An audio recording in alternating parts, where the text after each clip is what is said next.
শ্বেতপত্রে সুপারিশ বাস্তবায়নে অগ্রগতি ও বর্তমান অর্থনীতি পরিস্থিতি মোকাবেলায় কর্মপদ্ধতি নির্ধারণ নিয়ে আয়োজন করা হয় এই আয়োজন।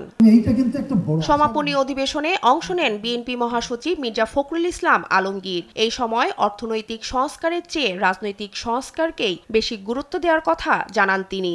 বলেন, জুলাই গণ অভ্যুত্থান থেকে মানুষের আকাঙ্ক্ষা বেড়েছে, যা বাস্তবায়ন রাজনৈতিক সরকার ছাড়া সম্ভব নয়।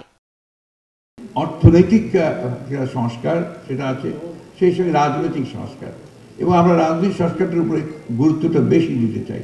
নির্বাচন প্রসঙ্গে তিনি বলেন, বিএনপি বিজয়ী হলে যারা নির্বাচনে অংশ নেবে এবং যারা আন্দোলনে ছিলেন তাদের নিয়ে জাতীয় সরকার করা হবে। ক্ষমতায় ভারসাম্য ও দ্বিকক্ষক বিশিষ্ট সংসদ গুরুত্ব পাবে জানিয়ে মির্জা ফখরুল বলেন, ঋণখেলাপিরা যাতে দলীয় মনোনয়ন না পায় সেদিকে চেষ্টা করবে বিএনপি। ইলেকশনে যারা আসবেন এবং যারা আন্দোলনের সঙ্গে জড়িত ছিলেন তাদের সকলকে নিয়ে আমরা একটা সরকার গঠন করার কথা বলেছি।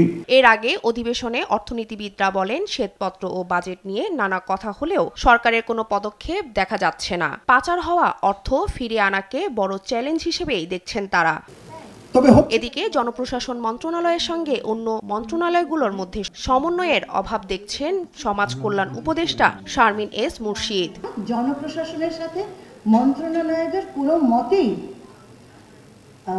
সমন্বয় নেই, কোঅর্ডিনেশন নেই। আমি আরেকটু বাড়িয়ে বলতে চাই, সেটা হচ্ছে জনপ্রশাসনের মধ্যে আমি কোনো ইচ্ছেও দেখিনি এই সমন্বয়টা ঘটাবার।